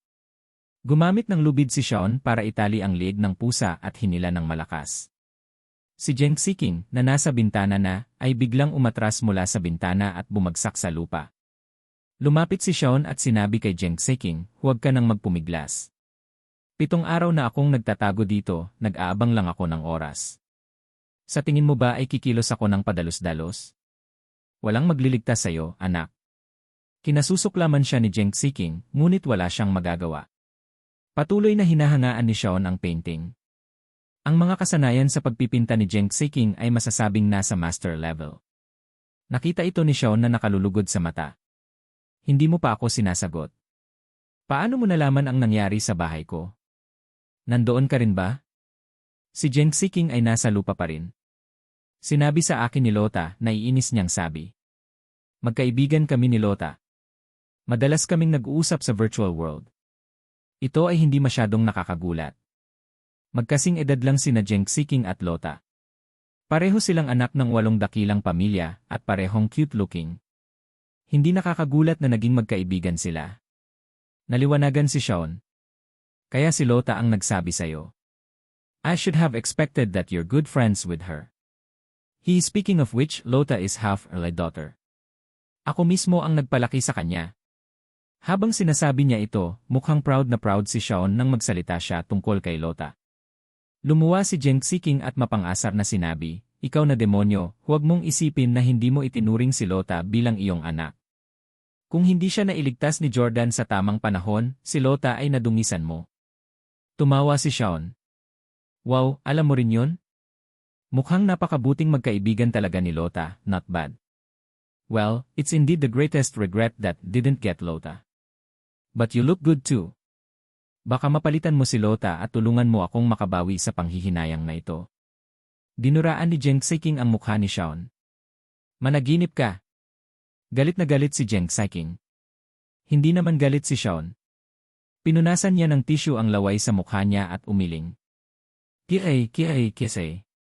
Mukhang hindi masyadong kultura ang mga inapo ng 8 dakilang pamilya. Ni hindi kasing sibilisado ng mga tao sa maliit kong bayan. Walang dumura sa mukha ng iba. Sa karamihan, maglalaway lang sila sa lupa. Hindi isinasa puso ni Sean ang pagtanggi ni Jeng Seking. Malapit nang makipagpalitan ng isip si Paris Gildon kay Jeng Seking. Sa oras na yon, ang katawan ni Jeng Seking ay ganap na niyang kontrolado. Siya ang babae ni Sean. Maaari siyang matulog sa katawan ni Jeng Seking anumang oras na gusto niya noon. Nagustuhan ni Sean ang katawan at pagkakakilanlan ni Jeng Seking. Nagpasya siyang hayaan si Paris Gildon na makipagpalitan ng isip sa kanya. Bang! Nawalan ng malay si Sean kay Jeng Seking at binuhat siya palabas ng tirahan ni Jeng. Hindi iniwan ni Sean ang suzaw. Sa halip, inutusan niya ang kanyang kuponan na ilipat ang lahat ng kagamitan at materyales na kailangan para sa pamamaraan ng mind transplant dito. Gusto niyang kumpletuhin ang pamamaraan ng mind transplant dito at hayaan ang bagong Jeng Seking na bumalik sa tirahan ni Jeng para magtrabaho para sa kanya. Nang muling magising si Jeng Seking, natagpuan niya ang kanyang sarili na nakahiga sa operating table na nakakoff ang kanyang mga kamay at paa, hindi makagalaw. Si Jeng Seking ay natakot. Demonyo ka! Anong ginagawa mo sa akin? Bitawan mo ako. Kilala mo ba kung sino ang nanay ko? Kapag nalaman ng nanay ko na gusto mo akong patayin, hindi kanya bibitawan. Humalakhak si Sean. Sino ang nagsabing gusto kong patayin ang anak ni Madam Jeng? Mabubuhay si Jeng Seking, ngunit mamamatay ka. Hindi naintindihan ni Jeng Seking ang ibig sabihin ni Sean at tumingin sa kanya ng may pagkalito. Hindi ba siya si Jeng Seking? Bakit niya sinabi na mabubuhay si Jeng Seking ngunit siya ay mamamatay? Sabi ni Sean, hayaan mo akong magtanong sa'yo. Sagutin mo ako ng tapat. Ano ang sikreto ng iyong pamilyang Jeng? Anong mga armas ang mayroon ka na maaaring lumaban sa pamilya Rong? Si Jeng Seking ay isang matigas ang ulo na babae. Dinukot siya ni Sean, bakit kusa nitong sasabihin sa kanya ang mga sikreto? Bitawan mo ako, i-start ka. Wala akong sasabihin sa'yo. Gayunpaman, hindi nagmamadali si Sean. Okay lang kung hindi mo sasabihin ngayon. Tatanungin kita ulit pagkatapos maging ka na ni Paris Gildon. Naniniwala akong handa kang magsabi ng kahit ano pagdating ng panahon. Hindi pa nasaksihan ni Jeng Seking ang nakakatakot na pamamaraan ni Sean. Tiyak na sasabihin niya sa kanya ang lahat ng nalalaman niya pagkatapos niyang maranasan ang mga ito. Inutusan ni Sean ang mga kawani ng laboratorio, simulan ang proseso para sa pamamaraan ng paglipat ng isip ni na Paris Gildon at Jeng. Babalik ako dito sa loob ng 2 araw. Makalipas ang 2 araw. Nang bumalik si Sean, matagumpay na nakumpleto ang pamamaraan ng mind transplant ni na Paris Gildon at Jeng Seking. Naka-adjust na rin silang dalawa sa bago nilang katawan. Ang unang taong nakita ni Sean ay si Jeng Seking. Paris Gildon na siya ngayon. Master Sean. Ang bagong Jeng Seking ay masayang itinapon ang sarili sa mga bisig ni Sean. Hahaha, inabot ni Sean at hinawakan ang cute na mukha ni Jeng Seking. Kaya niyang gawin ang lahat sa kanya ngayon. 2 araw na ang nakalipas, si Jeng Seking ay napakalaban. Pero ngayon, siya ay nasa kanyang awa. Paano ito, Paris? Gusto mo ba ang katawan na ito? Tanong ni Sean. Paris Gildon tumango. Sobrang gusto ko ito. Napakaganda at bata ni Jeng Seking. Kung gagamitin ko ang katawan na ito para gumawa ng paraan sa Hollywood, tiwala ako na mas magiging sikat ako kaysa kay Scarlett Johansson. Napailing si Sean sa pagkabigo. Isa ka lang mangmang na babae na puro entertainment industry lang ang alam mo. Anak ka na ni Madam Jeng ngayon. Ano ang kailangan mo sa Hollywood? Iyan ay isang bagay na mababang antas lamang ang ginagawa ng mga babae. Gusto kong magpraktis ka na maging Jeng Seking mula ngayon. Pattern ng pagsasalita, aksyon, pagpipinta at lahat ng iba pa. Naiintindihan mo ba? Paris Gildon tumango. Okay, makikinig ako kay Master Sean. Tiningnan ni Sean ang cute na mukha ni Jeng Seking at hindi napigilan ang sarili. Hinawakan niya ang kamay nito at sinabing, "Let's go, baby. Pagsilbihan mo muna ako ng ilang oras. Mamaya, tatanungin ko ang totoong Jeng Seking tungkol sa sikreto ng pamilya niya." Si Jeng Seking ay parehong cool at cute, magiting at maganda. Ang kanyang pagkatao ay katulad ng kay Lota. Ngunit dahil ang kanyang katawan ay inuokupahan ng Paris Gildon, nagbago ang pagkatao ni Jeng Seking. Mula sa isang cute na maliit na batang babae, siya ay naging isang matapang at walang pigil na babae na nasa industriya ng entertainment sa loob ng maraming taon. Ang bagong Jeng Seeking ay napakasaya na nagsilbi kay Sean ng ilang oras. Si Sean ay nasiyahan at nasiyahan. Sa wakas ay nakakuha siya ng isa pang batang babae upang bumawi sa kanyang panghihinayang kay Lota. Inisyan niya si Jeng Seeking habang nagbibihis, pagkatapos ay hinawakan niya ang maikling buhok nito ng magaspang at mumiti. Hahaha, kapag nalaman ni Jeng Anli na nakisama ako sa anak niya, magagalit siya at utusan niya akong patayin. Malamang hindi rin ako bibitawan ng batang iyon, si Jeng Weilun. Si Jeng Seeking ay hindi isang simpleng babae. Masyadong kahanga-hanga ang kanyang background. Isang taong kasing tiwala ni Sean ang maglalakas loob na puntiryahin siya. Ang sinumang humipo kay Jeng Seeking ay mamamatay ng isang pangit na kamatayan. Habang sinusuot ni Jeng Seeking ang kanyang damit, nagtanong si Sean. Paris, hindi ba komportable ang iyong ulo? Nararamdaman mo ba na ang iyong isip ay hindi tugma sa katawan na ito? Sumagot si Paris Gildon, I felt very uncomfortable right after the surgery. Ni hindi ako makalakad. I'm much better now basta hindi ako tumitingin sa salamin. Hindi pa rin siya sanay sa tuwing tumitingin siya sa salamin at may nakikita siyang ibang taong nakatingin sa kanya. Sa mga seryosong kaso, mahihilo siya. Tumango si Sean. Kung nakakaramdam ka ng anumang kakulangan sa ginhawa, dapat mong ipaalam kaagad sa akin. Pagkatapos ng lahat, siya ay magpapalit ng isip kay Rong Bailon sa susunod. Sa makatuwid, labis siyang nag-aalala tungkol sa kalusugan ng post-procedure ni Paris Gildon. Sa sandaling magkaroon siya ng anumang masamang epekto, sususpindihin ni Sean ang kanyang plano na sumailalim sa pamamaraan ng mind transplant. Master Sean, masunuring sagot ni Paris Gildon. Isinuot ni Sean ang kanyang damit at mumiti. Let's go, baby. Sumama ka sa akin para tanungin ang dating ikaw. Ang tinutukoy ni Sean ay ang totoong Jeng Seeking na ngayon ay nasa katawan ni Paris Gildon. Dumating sila sa isang kwarto. Habang papalapit sila ay nakarinig sila ng mga kalabog na parang may ibinabato. May boses din ng babae. Kilalang-kilala si Sean sa boses na ito. Si Paris Gildon yon na ngayon ay si Jeng Seeking. Itinulak ni Sean ang pinto at pumasok. Nang makita niyang madilim na ang silid, binuksan niya ang mga ilaw. Nakita niya si Paris Gildon na ang buhok ay magulo at sira-sira ang mga bagay. Napangiti si Sean. Anong problema, Ms. Seeking? Bakit napaka-iritado mo? Hindi ka ba nasisiyahan sa bagong katawan na inayos ko para sa'yo? Hindi ba nila pinahintulutan kang makita ang kasalukuyan mong anyo? Napakaganda mo ngayon. May tao, magdala ka ng malaking salamin at hayaan mong humanga si Ms. Seeking sa kagandahan niya ngayon. Hindi. Walang salamin. Ayokong makakita ng salamin.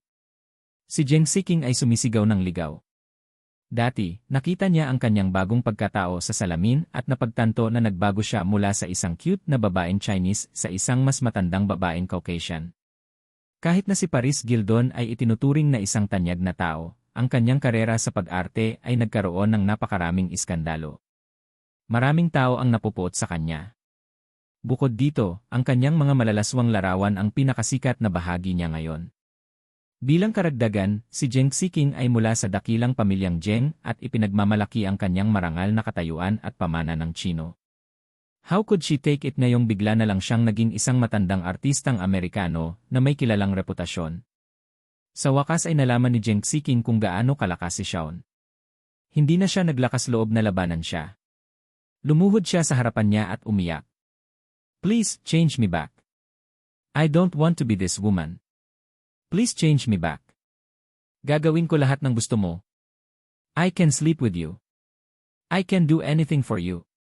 As long as palitan mo ako. Tumawa ng malakas si Sean. Hahaha, huli na. Ngayon lang ako natulog sa katawan mo.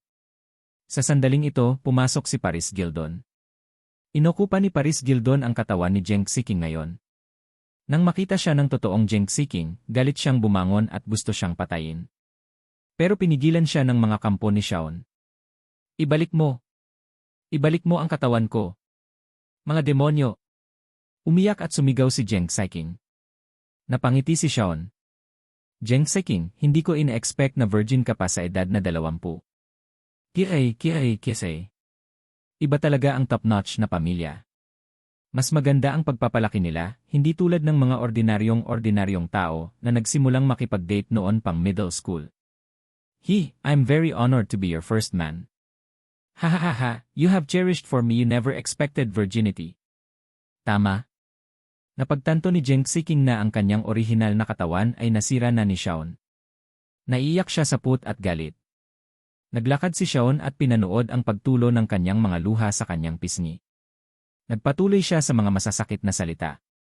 Napansin ko na sa studio ka tuwing hapon at lahat ng paintings mo ay related kay Jordan. Kung hindi ako nagkakamali, gusto mo si Jordan, di ba? Hehe, wish mo bang maging Jordan ang una mong lalaki? Hahaha, anong gagawin? Inagaw ko na ang virginity mo ngayon. Hahaha. Jordan, retribution ito. Kinuha mo ang lota ko, kaya alisin ko ang Jeng Siking mo. Umasal si Shaun na parang nakaganti, pero inaalo lang niya ang sarili niya. Sa totoo lang, hindi nagustuhan ni Jordan si Jeng Siking. Halos hindi niya napansin ang babaeng ito. Ang pagmamahal ni Jeng Siking sa kanya ay hindi nasusuklian. Magkagayunman, magagalit pa rin si Jordan kung malalaman niyang binubuli ni Shaun ang isang babaeng may gusto sa kanya. Enough, stop talking. Please don't mention Jordan's name. Feeling ko binigo ko siya. Umiyak si Jeng Siking. Wala siyang magawa sa nangyari. Hindi na siya si Jeng Siking. Ang kanyang katawan ay si Paris Gildon. Ang pagkakakilanlan at katayuan ni Jeng Siking ay hindi na kanya. Malamig na umuso si Shaun. Isa pang ngiyay na ginayuman ng brat na si Jordan na yan. Puro bigiyay ang mga may gusto kay Jordan. Bakit ayaw mo sa akin? Ako ang big shot na mangibabaw sa mundo in the future. Maswerte lang siya at naging deity. Kung wala ang mga kakayahan ng isang deity, wala siya. Anong karapatan niyang ikumpara sa akin? Malakas na bulalas ni Jeng Siking. Ano ang sinabi mo? Si Jordan ay isang diyosa si Jordan. Siya ang bagong Diyos? Ngayong nasa ilalim na ng kontrol niya si Jeng Siking, hindi natakot si Shaun na sabihin sa kanya ang totoo. Tama. Si Jordan ang bagong Diyos. Tinulungan niya akong tapusin ang pamamaraan ng mind transplant sa loob lamang ng kalahating taon. Bahagyang responsable din siya sa katotohanang ikaw na ngayon ang Paris Gildon. Bumuka ang bibig ni Jeng Siking sa lubos na hindi makapaniwala. Si Jordan talaga ang lalaking nagustuhan ni Jeng Siking. Noon pa man ay curious siya sa kanya. Pagkatapos ng lahat, ang dalawang makabuluhang babae sa buhay ni Jeng Siking ay parehong may gusto kay Jordan. Ito ang naging dahilan ng kanyang malalim na interes sa kanya. Ang dalawang babae ay ang kanyang matalik na kaibigan na si Lota at ang kanyang ina na si Jeng Anli. Kapag nag-uusap sina Jeng Siking at Lota, madalas na pinag-uusapan ni Lota si Jordan. Unti-unti, sa ilalim ng impluwensya ni Lota, naramdaman din ni Jeng Siking na si Jordan ay isang napakakakit-akit na tao. Medyo naging interesado siya sa kanya. Gayunpaman, hindi niya inaasahan na si Jordan ang magiging bagong Diyos. Napatulala si Jeng Siking ngunit hindi ito pinansin ni Shaun. Hiniling na lang niya sa kanyang nasasakupan na magdala ng dumi. Pagkaupo, pinagkrus niya ang kanyang mga paa at sinabi kay Jeng Siking. Ngayon, hayaan mo akong magtanong muli sa'yo. Ano nga ba ang lihim na sandata ng iyong pamilya, Jeng? Paano lalaban ang pamilya mo sa pamilya Rong? Gusto pa rin ni Jeng Siking na maibalik ang kanyang katawan, kaya nagtanong siya, kung sasabihin ko sa'yo, maaari mo ba akong palitan? Mumuso si Shaun. Sa iyong sitwasyon ngayon, iniisip mo pa rin na maaari kang makipagtawaran sa akin. Kinagat ni Jeng Siking ang kanyang labi. Alam niyang napakabisyo ni Shaun at sa wakas ay nagpaubaya na siya.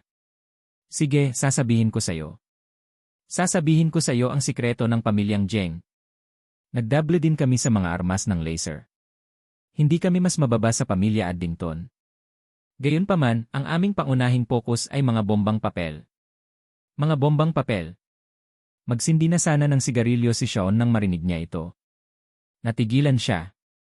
Ano ang ibig mong sabihin ng mga bombang papel? Ginawa ng aming pamilya ang pinakamalaking gilingan ng papel sa mundo. Paliwanag ni Jeng Siking. Nabili na rin namin ang halos lahat ng paper mill sa mundo. Ang papel na ginagawa namin ay ipinamamahagi sa buong mundo, lalo na sa teritoryo ng pamilya Rong at Savia. Patuloy na hawak ni Shaun ang kanyang sigarilyo at hindi ito sinindihan ng matagal. Seryoso siyang sumimangot. Bakit partikular ang pamilya Rong at ang Igis? Anong antas ng pinsala ang maaaring idulot ng mga bombang papel na ito? Seryosong tanong ni Shaun. Bigla niyang naalala ang pagkikita namin ni Jordan noong huling pag-aari niya si Emily. Napagtanto agad ni Jordan na baka may nakatagong gamit ang papel na nasa mesa ni Jeng Anli. Hindi masyadong inisip ni Shaun noong mga oras na yon. Pakiramdam niya, kahit may something sa papel na yon, hindi yon gaanong kabuluhan. Hindi niya inaasahan na ito ang magiging pangunahing imbensyon ng pamilya Jeng. Sinabi ni Jeng Xiqing, itinuring ng aking ina ang pamilya Rong at ang Ikea bilang ang pinakamalaking banta. Sa makatuwid, kailangan nating mag-imbak ng maraming papel hanggat maaari sa mga teritoryong ito. Sa ganoong paraan, magkakaroon tayo ng garantiya. Naintindihan naman agad ni Shaun. Kung ang mga papel na iyon ay maaaring sumabog, sila ay direktang banta sa pamilya Rong at sa Vies. Itinapon ni Shaun ang kanyang hindi sinindihang sigarilyo sa lupa at nagtanong, maaaring pasabugin ang mga papel na ito.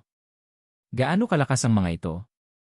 Hindi nag-alinlangan si Shaun na ang mga papel na ito ay nakapasok na sa teritoryo ng pamilya Rong at Savia. Kung tutuusin, sinong walang papel sa bahay? Ang mga libro, magasin, dokumento ng kontrata at maging ang mga karton ay kailangan ng mga bagay. Sumagot si Jeng Xiqing, ang isang piraso ng papel ay walang gaanong kapangyarihan. Ang kapangyarihan ay nasa chain reaction at multiplier effect. Hanggat may sapat na papel, ang lakas ng puwersa ng pagsabog ay doble sa bawat minutong lumilipas. Hindi lamang isang pagsabog. Magkakaroon ng maraming pagsabog, bawat isa ay mas malakas kaysa sa dati. Sinabi ng aking ina na sa pinakamalaki nito, ang isang maliit na blade ng damo sa ating bansa ay hindi maaalis. Lupa. Napabuntong hininga si Shaun. Mukhang minamaliit niya ang mga papel na yon. Hindi niya inaasahan na ang isang maliit na piraso ng papel ay magkakaroon ng gayong nakakatakot na kapangyarihan kapag pinagsama-sama. Walang depensa. Hindi ba pwedeng gumamit tayo ng mga fire extinguisher para ma-neutralize ang mga ito? Tanong ni Shaun. Sinabi ni Jeng Xiqing, imposible. Ang mga papel na ito ay gawa sa pinaka-espesyal na material sa mundo. Ang mga kemikal na pampasabog ay napakatatag din at hindi man-neutralize. O hindi ba babasa, ang aming pamilya ay nagsaliksik sa loob ng 20 taon, ngunit hindi pa nakakabuo ng anumang bagay na makakapigil sa aming mga bombang papel. Kapag nag-apoy, ang tanging solusyon ay tumakbo. Nagtaka si Shaun sa dila. Nakakatakot. Pangalawa lang ang pamilya Jeng sa mga Rong. Bagay talaga sila. Hehe, mukhang binantayan mo ang pamilya Rong. Ang dami mong binibigay na papel sa kanila. Naiisip mo bang labanan sila balang araw? Sabi ni Jeng, pinoprotektahan lang namin ang sarili namin. Sabi ng nanay ko, hindi maarok ang pamilya Rong. Marahil mahigit 100 taon na ang huli sa kanila ng pamilya Jeng. Wala kaming lakas ng loob na makipagkumpetensya sa kanila. Umaasa lang kami na hindi nila kami atakihin. Hindi mapigilan ni Shaun ang kaba nang marinig niya ito. Sinabi nga ni Madam Jeng na 100 taon sila sa likod ng pamilya Rong. Sa totoo lang, ang mga bombang papel na ito ay nakakatakot na kay Shaun. Kung gusto ng pamilya Jeng na patayin si Shaun, kahit saan man siya magpunta sa lungsod, malamang na siya ay papatayin. At mas malakas si Rong Bailun. Nag-aalala ngayon si Shaun na hindi niya mahuli si Rong Bailun at makipagpalitan ng isip sa kanya. Gayunpaman, pinalakas din nito ang kanyang determinasyon na kunin ang lugar ni Rong Bailun at kontrolin ang pamilya Rong. Naglakad si Shaun patungo kay Jeng Xiqing at seryosong nagsabi, sabihin mo sa akin kung paano pasabugin ang papel. Kung alam ni Shaun kung paano pasabugin ang mga papel na ito, maaari niyang pasabugin ang mga papel sa tirahan ng pamilya Rong at lumikha ng isang malaking distraction. Sa oras na yon, maaaring samantalahin ni Shaun ang kaguluhan upang mahuli ng buhay si Rong Bailun upang makipagpalitan ng isip sa kanya. Pagkatapos noon, maaari na niyang opisyal na kunin ang pamilya Rong. Umiling si Jeng Xiqing. Hindi ko alam. Hindi sinabi sa akin ni Mama. Smack! Sinampal ni Shaun ang kanyang mukha at nag-aalalang nagtanong, sasabihin mo ba sa akin o hindi? Nakaramdam ng matinding hinagpis si Jeng Xiqing. Hindi ko talaga alam, I swear. Hindi sinasabi sa akin ng nanay ko ang alinman sa mga lihim na ito ng militar. Natatakot siya na hindi ko sinasadyang magdulot ng gulo. Sa pangalawang pag-isip, may kabuluhan ang sinabi ni Jeng Xiqing. Kung tutuusin, bata pa si Jeng Saiking. Paano kung pabigla-bigla niyang napagdesisyonan na pasabugin ang papel na nakatanim sa pamilya Rong dahil lang sa masama ang loob niya isang araw? Humalakhak si Sean. Ganun ba? Dahil hindi mo alam, sige. Wala ka ng silbi. Pwede ka nang mamatay. Mga lalaki, ipadala siya sa kanyang paraan. Papatayin ni Sean si Jeng Saiking. Hindi. Huwag mo siyang patayin. Habang nakaluhod si Jeng Saiking sa lupa at umiiyak, nakiusap si Paris Gildon kay Sean. Si Paris Gildon, na nagbago na bilang Jeng Saiking, ay tumingin sa kanyang dating sarili, ang 29 taong gulang na katawan na inaalagaan niya araw-araw. Sumakit ang puso niya. Habang umiiyak si Jeng Saiking, nakaramdam din ng kilabot si Paris Gildon. Si Paris Gildon ay nakatayo sa gilid at nakatingin kay Jeng Saiking. Sa isang sandali ng kahinaan, kinuha ni Paris Gildon ang kanyang lumang pagkakakilanlan. Si Paris Gildon ay isang artista at para siyang nanonood ng isang drama sa telebisyon at nakita ang kanyang karakter na naghihirap. Hinawakan ni Paris Gildon ang braso ni Sean at nagmamakaawa. Master Sean, mangyaring huwag siyang patayin. Ginagamit niya ang dati kong katawan. Hindi ba ang pagpatay sa kanya ay katumbas ng pagpatay sa akin? Walang gaanong kapit si Sean sa katawan ni Paris Gildon. Ngumiti lang siya. Silly girl. Anong pinagsasabi mo? Jeng Saiking ka na ngayon. Jeng Saiking ka na. Ang dati mong katawan ay walang kinalaman sa'yo. Hindi. Umiling si Paris Gildon, halos hindi na mapigil ang pag-agos ng mga luha. Yun pa rin ang 29-year-old kong katawan. At saka, pakiramdam ko noon pa man, isa ako sa pinakamagandang babaeng celebrity sa buong mundo. Inalagaan ko ang sarili ko ng masinsinan at na maintain ang figure at beauty ko. Hindi ako papayag na patayin mo siya at gawing nabubulok na bangkay ang katawan ko. Saka, nasa katawan pa rin ang anak natin. Medyo inis na si Sean ngayon. Malakas niyang saway. Sinabi ko na sa'yo na hindi natin yan anak. Magiging may dugong mahalika ang anak natin. Kapag naging Rong Bailon ako, ibubuntis kita ng anak. Magiging tunay nating anak yan. Hindi itong ordinaryong We-Start. Tinawag talaga ni Sean na Ab-Start ang anak. Parang bumaba ang tingin niya sa background niya. Kahit na ang kanyang mga kakayahan ay walang kapantay sa mundo, palagi niyang sinisisi ang mundo sa pagiging hindi patas at kinasusuklaman ang kanyang kapalaran. Nais niyang ipanganak sa isang mayaman, marangal na pamilya tulad ng 8 lihim na pamilya. Nais niyang maging katulad ni Jordan at makipag-date sa mga anak ng mayayamang pamilya at maglakbay sa mundo. Gayunpaman, ang kanyang tunay na pamilya ay naglipana sa dilim. Ang kanyang pamilya ay umasa sa mga kasuklam-suklam na pamamaraan upang mabuhay at si Sean ay nanirahan sa mga anino mula noong siya ay ipinanganak. Wala siyang kaibigan.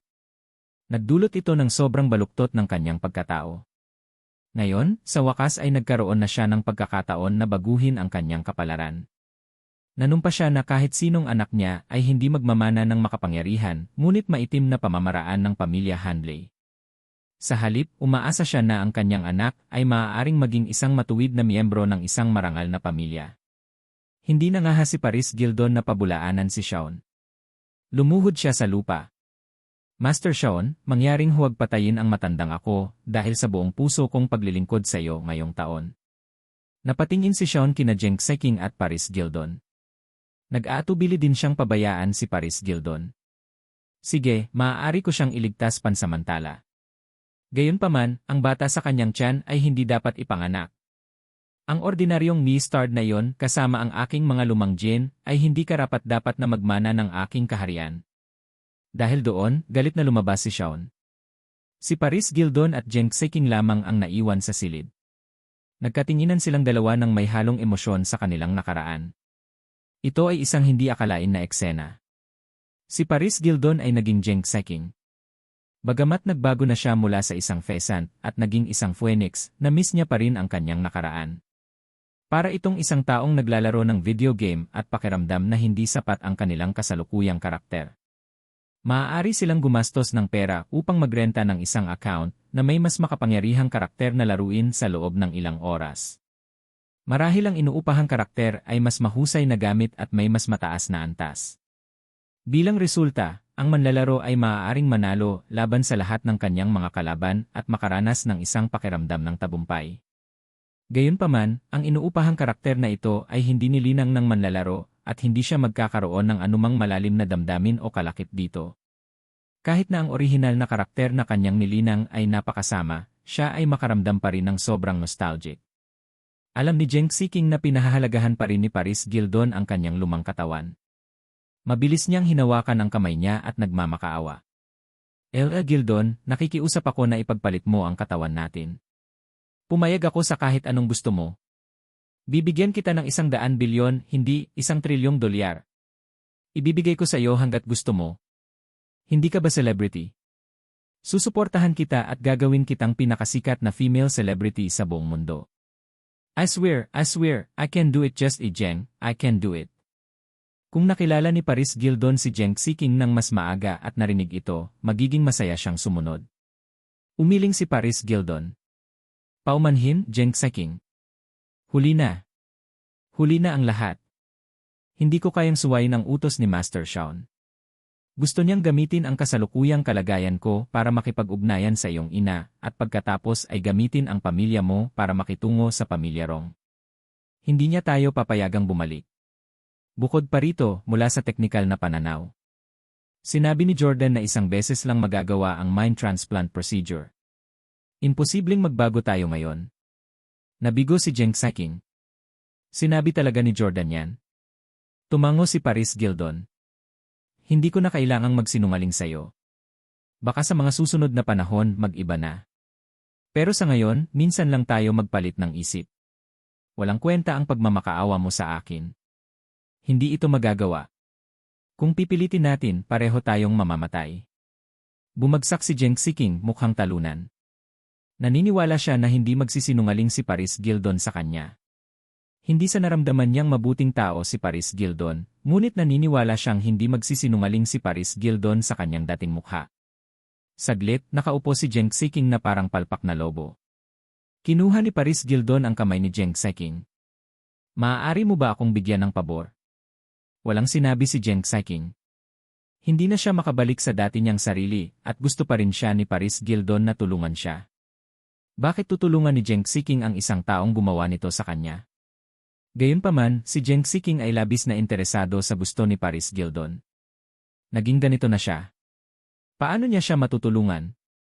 Sabi ni Paris Gildon, bago kami magpalit ng isip, buntis ako ng isang bata. Bagamat ayaw ni Master Shaun sa batang ito, sana talaga makita ko itong ipanganak. Ano man ang isipin ni Shaun, magiging maganda ang anak namin.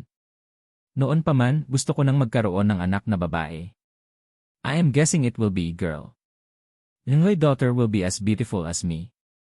No, she will be even better than me.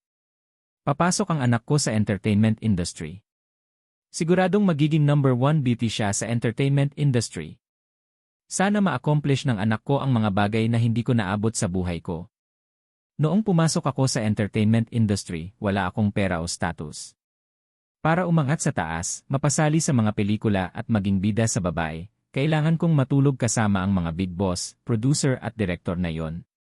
Pero sa huli, nasira ako ng ilang mga eskandalo. I could have become a big star. My daughter doesn't need to pay such a price. Kaya ko lang siyang sundan ang landas. She just need to give the way. Zheng Ziqing, maaari mo ba akong tulungan ipanganak ang aking anak? Bagamat si Paris Gildon ay isa ng marangal na anak ng pamilya Zheng, mayroon pa rin siyang damdamin para sa kanyang dating katawan. Tungkol sa kanilang mga orihinal na katawan, ang kanyang opinyon ay nag-iba mula kay Shaun at ang pakikitungo niya sa kanya ay ibang-iba. Halimbawa, hindi pinahahalagahan ni Shaun ang kanyang katawan. Minsan, ilang araw siyang hindi naghuhugas ng mukha o buhok. Hindi mahalaga kung siya ay mataba o payat. Sa kanyang opinyon, abandonahin niya ang katawan na ito sa madaling panahon. Hindi niya ito sineryoso. Iba ito para kay Paris Gildon.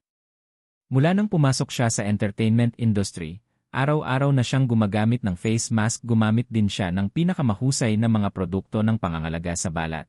Nag-yoga at nagsagawa ng mahigpit na mga dieta upang mapanatili ang kanyang figura. Marami siyang nararamdaman para sa kanyang katawan dahil nag-effort siya dito. Higit sa lahat, buntis ang orihinal niyang katawan. Gusto niya ang batang ito.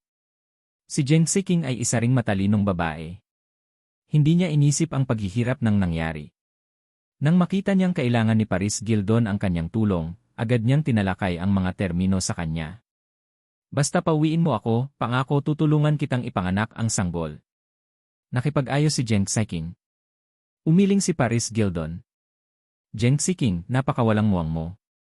Paano kita papauwiin? Kung pauwiin kita, sasabihin mo sa nanay mo ang lahat. Hindi ba ako nasa panganib noon? Kapag nalaman ni Master Shaon, hindi lang kanya papatayin din niya ako. Nag-isip sandali si Jeng Siking. Talagang imposible para kay Paris Gilden na payagan siyang umuwi. Ngunit muli, siya mismo ang makakahanap ng daan pauwi. Malumanay na sinabi ni Jeng Siking, Paris, dahil pinagpalit tayo ng tadhana, wala akong magagawa kundi tanggapin ito. Mas maganda ka kaysa sa akin. Walang bagay sa katawan na ito na hindi ako nasisiyahan. Kaya lang, nakakatamad para sa akin na manatili dito mag-isa. Alam mo naman na mahilig akong mag-drawing. May puting kahon sa aking studio at mga materyales na naglalaman ng lahat ng gamit ko sa pagguhit. Agad namang pumayag si Paris Gildon. Walang problema. Iyan ay isang madaling gawain. Maaari ko nang ipadala ang kahon sa iyo ngayon. Jeng Siking, ito ay mahusay. Napakabuti at handa kang tumulong sa akin. Manatili ka na lamang dito at magpinta at mag-ingat sa sanggol. Bibigyan kita ng pinakamasarap na pagkain. Dapat tulungan mo akong ipanganak ang bata. Si Jeng Siking ay nagbigay ng peking ngiti at tumango. Maaari ko bang kilalanin ang aking anak na babae bilang aking Diyosa pagkatapos niyang ipanganak? Siguradong napakaganda ng iyong anak. Ibinaba pa ni Paris Gildon ang kanyang bantay at masayang ngumiti. Silly girl, after your daughter is born, you will be her biological mother. Ako dapat ang ninang. Walang ibang sinabi ang dalawa. Inutusan ni Paris Gildon ang mga gwardya na bigyan si Jeng Siking ng pinakamahusay na paggamot. Pagkatapos ay pinuntahan niya si Shaon. Sa sandaling ito, pinaplano na ni Shaon ang susunod niyang gagawin. Nang makitang abala si Shaon sa pagpaplano, lumapit si Paris Gildon at nagtanong. Master Shaon, anong balak mo? Napangiti si Shaon. Ang mind transplant procedure ay napatunayang matagumpay. Kasama ka, mayroon ng 1-0 matagumpay na kaso ng pagsubok. Ang mga pamamaraan ay naging maayos at walang masamang epekto. Kailangan kong magpasalamat kay Jordan para dito. Ang kanyang gawa ay walang kamali-mali. At ngayon, alam na natin ang sikretong sandata ng pamilya Jeng. Alam din natin na nagtanim sila ng mga bombang papel sa pamilya Rong. Lahat ay perpekto. Napagpasyahan kong pasabugin ang mga bombang papel na inihatid ng pamilya Jeng kay Rong Bailon.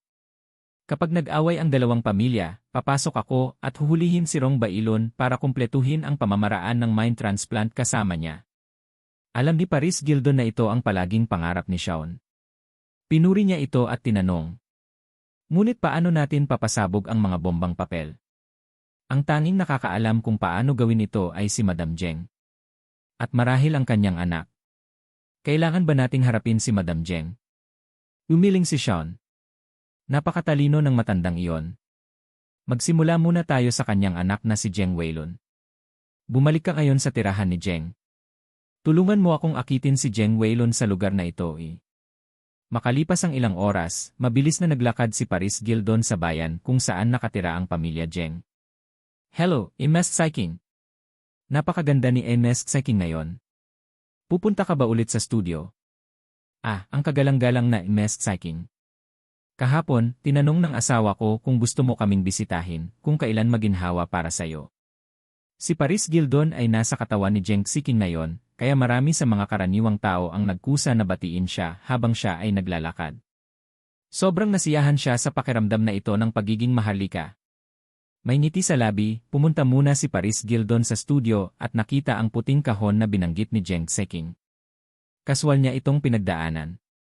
Maraming sari-saring bagay sa kahon. Karamihan sa kanila ay mga kasangkapan at materyales na kailangan para sa pagpipinta. Hindi masusing sinuri ni Paris Gildon ang bawat item. Wala siyang alam sa pagpipinta. Bitbit ang kahon, lumabas si Paris Gildon at ibinigay ito sa isang utusan na nasa ilalim ng kontrol ni Shaon. Itinuro niya sa kanya. Ibalik mo ito at ibigay kay Jeng Seking. Si Paris Gildon ay masayang tumingin sa maliwanag na sikat ng araw at bumulong sa sarili. Jeng Seking, kung tutulungan kita, kailangan mo rin akong tulungan. Huwag kang mag-alala, magiging mabuting Jeng Seking ako at magiging mabait sa iyong ina. Sa pag-isip na ito, naglakad si Paris Gildon sa isang laboratorio sa ilalim ng lupa at natagpuan si Jeng Weilun. Kuya! Ginaya ni Paris Gildon ang karaniwang mapaglarong paraan ni Jeng Weilun at tinapik si Jeng Weilun sa balikat mula sa likuran. Lumingon si Jeng Weilun at nagtanong, Seking, saan ka nagpunta kahapon? Hinahanap ka ni nanay ngunit hindi ka niya makita. Nag-aalala kami. Ngumiti si Paris Gildon. Lumabas ako ng ilang araw. Sinabi ni Jeng Weilun, sa susunod na lalabas ka, sabihin mo muna kay nanay, okay? Got it, kuya, masunuring sagot ni Paris Gildon bago nagpatuloy. Kuya, may relasyon ako. Ano? Bulalas ni Jeng Weilun. Akala ko sinabi mo na ayaw mong makipag-date hanggang 25 ka. Inihanda na ni Paris Gildon ang kanyang mga linya. What to do? I already met the right guy. I can't control myself. Kumunot ang noo ni Jeng Weilun na para bang ayaw niyang makitang umiibig ang kapatid. Sino ang lalaking iyon? Siya ba ay mula sa isa sa 8 dakilang pamilya? Umiling si Paris Gildon. Lalong hindi nasisiyahan si Jeng Weilun. Break it off, it won't work. Nakatadhana kang pakasalan ang anak ni Rong Bailun. Hindi ikokompromiso ni nanay ang isang alyansa ng kasal sa pamilya Rong. Nagpout si Paris Gildon, napakaganda pa rin ng karakter. Pagkatapos ng lahat, siya ay isang artista, at buong-buo niyang nilalaro ang galit ni Jeng Seking. Sabi ni Paris Gildon, nakakamangha ang boyfriend kong ito. Sabi niya, American Kenpo expert siya, pero hindi ko alam kung totoo. Kuya, napakaalam mo. Pwede mo ba akong tulungang i-verify kung siya ang tunay na deal? American Kenpo? American ba ang boyfriend mo? Nagulat si Jeng Weilun. Tumango si Paris Gildon. Tuwang-tuwa si Mommy kay Jordan, kaya napukaw nito ang interes ko sa mga lalaking Amerikano. Hindi nakaimik si Jeng Weilun. Paano maikukumpara ang American Kenpo sa ating Chinese Kung Fu? Mula ka sa isang lihim na pamilya sa China. Isa kang kahihiyan sa ating Chinese heritage. Nakitulog ka na ba sa kanya? Hindi nagsinungaling si Paris Gildon tungkol dito. Nahihiyang tumango siya. Lalong nagalit si Jeng Weilun. Dang American punk. How dare he seduce my sister? Nasaan siya?